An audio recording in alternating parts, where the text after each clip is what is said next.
και ιδού γυνή πνεύμα έχουσα ασθενείας έτη 18 και ειν συγκύπτουσα.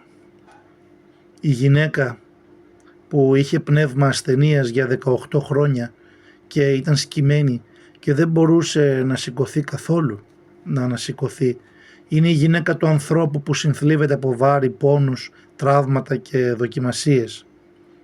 Απ' την άλλη έχουμε τον αρχισυνάγωγο, εικόνα της υποκρισίας, της τυπολατρείας, του ανθρώπου που νοιάζεται περισσότερο για τη διατήρηση των τύπων παρά για τη σωτηρία του αδελφού του. Όπως γράφει ο Άγιος Θεοφύλακτος, το πονηρό πνεύμα είναι αυτό που κύπτει τον άνθρωπο και τον καμπουριάζει προς τη γη. Ο Χριστός είναι αυτός που τον ανασηκώνει προς τον ουρανόν. Η γυναίκα αυτή επί 18 χρόνια δεν μπορούσε να αντικρίσει ούτε τον ουρανό ούτε τους συνανθρώπους της κατά πρόσωπον. Ο σταυρός του Κυρίου είναι δύο ευθείες που τέμνονται, η οριζόντια και η κάθετη. Η κάθετη είναι αυτή που ανυψώνει από τη γη προς τον ουρανό. Η οριζόντια είναι αυτή που ανοίγει σαν αγκαλιά για να χωρέσει τους συνανθρώπους μας, των πλησίων μας. Η γυναίκα αυτή ούτε τους συνανθρώπους της μπορούσε να αντικρίσει κατά πρόσωπον ούτε τον ουρανό. Ο Κύριος δεν κάνει διάλογο, δεν εξωτερικεύει κάποια θαυματουργική σκηνή, δεν ζητά τίποτα, απλά ελευθερώνει τη γυναίκα από την ασθένειά της. Ο Χριστός θεραπεύει ενώ οι ευσεβείς αντιδρούν. 6 μέρες, λέει ο αρχισυνάγωγος, ότι υπάρχουν για να εργαζόμαστε και μόνο σε αυτές τις 6 μέρες πρέπει να έρχεστε να θεραπεύεστε και όχι την ημέρα του Σαββάτου. Ο Άγιος Ιωάννης ο Χρυσόστομος σχολιάζει: τίποτα δεν είναι τόσο αηδές σαν τον υποκριτή. Εξωτερικά επιδεικνύεται το καλό, αλλά μέσα του έχει φαύλο ήθος. Η υποκρισία δεν είναι νέο φαινόμενο. Ήταν παρούσα τότε, υπάρχει και σήμερα μέσα στη θρησκευτική ζωή κάθε εποχής, όταν η τήρηση των τύπων γίνεται προτεραιότητα έναντι της αγάπης, οπότε ο άνθρωπος χάνει το πνεύμα του. Ο Χριστός το απαντά υποκριτά. Κάθε ένας από εσάς δεν λύνει το βόδι του ή το γαϊδουράκι από τη φάτνη για να πάει να το ποτίσει την ημέρα του Σαββάτου, για να μην πεθαίνει από τη δίψα. Αυτή η γυναίκα όμως, η οποία 18 χρόνια είναι δεμένη, δεν θα έπρεπε να λυθεί από το δεσμό αυτό τη μέρα του Σαββάτου? Και αυτή είναι κόρη του Αβραάμ. Έτσι αποκαλύπτει ο Κύριος ότι η φιλανθρωπία δεν έχει ημέρα. Το Σάββατο είναι φτιαγμένο για τον άνθρωπο και όχι ο άνθρωπος για το Σάββατο. Μια φράση που αλλάζει τα πάντα. Η θεραπεία της συγκύπτουσας λάμπει μέσα από ένα βασικό ευαγγελικό αξίωμα.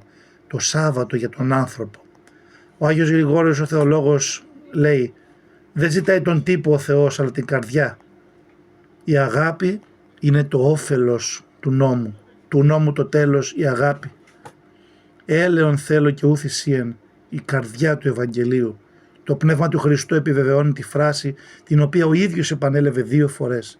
Έλεον θέλω και ου θυσίαν. Ο προφήτης Οσιέ την είπε, ο Χριστός την ερμήνευσε και όλη η Εκκλησία τη βιώνει. Και ο Χρυσόστομος λέγει: αν οι θυσίες γίνονται χωρίς έλεος, είναι μισθή αμαρτιών. Όταν οι λατρευτικές πράξεις δεν συνοδεύονται από έλεος, τότε όχι μόνο δεν ωφελούν, αλλά γίνονται εμπόδιο. Ο αρχισυνάγωγος της περικοπής είναι ζωντανό παράδειγμα αυτής της παγίδας.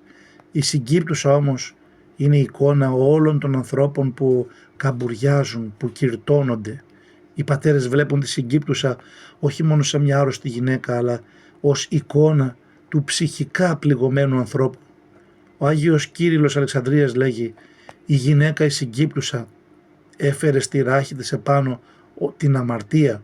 Ο Χριστός λύνει το βάρος. Ποιοι είναι όμως οι σημερινοί συγκύπτοντες? Όσοι ζουν κατά από την κατάθλιψη, το άγχος, το σωματικό πόνο, οι οικονομικά πιεσμένοι, οι άνεργοι, οι πρόσφυγες, οι γονείς που κουβαλούν βάρη, οι μαθητές που ζουν πίεση, οι άνθρωποι που δεν έχουν κάποιον να τους πει μια καλή κουβέντα, όσοι έχουν πνευματικές πληγές, ενοχές, παλιά τραύματα. Η συγκύπτουσα είναι όλη η ανθρωπότητα που ψάχνει ένα λόγο ελπίδας. Ο αρχισυνάγωγος πάλι βρίσκεται μέσα σε κάθε εποχή. Σήμερα μπορεί να εμφανιστεί σε όποιον κρίνει τους άλλους εξωτερικά αντί να δει την ψυχή τους.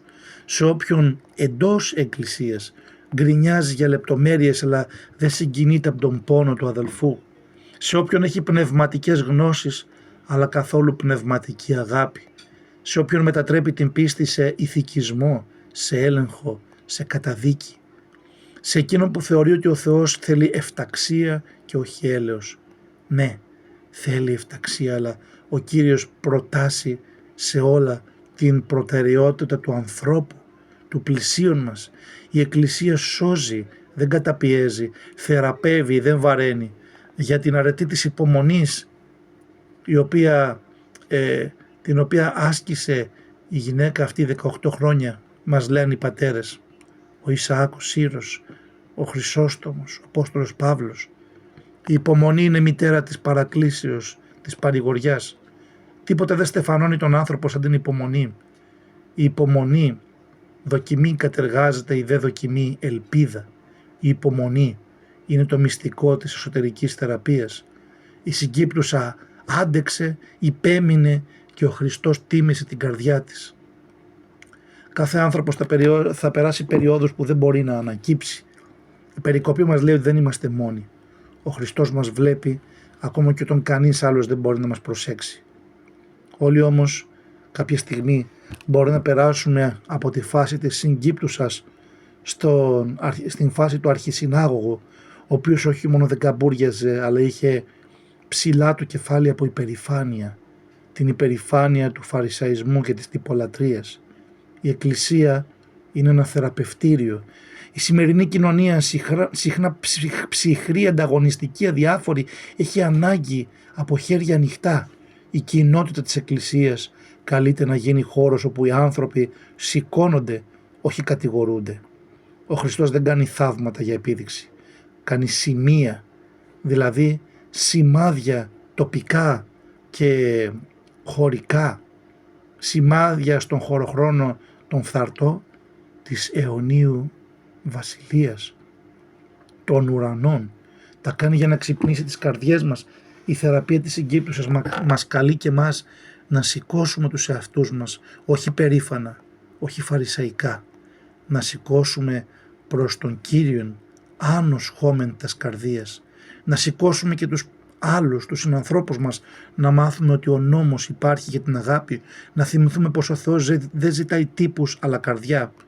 Όπου διδάσκει ο Χριστός εκεί θεραπεύει, πώς λέει και ο Άγιος Ιωάννης ο Χρυσόστομος. Αυτός είναι ο δρόμος της αληθινής χριστιανικής ζωής.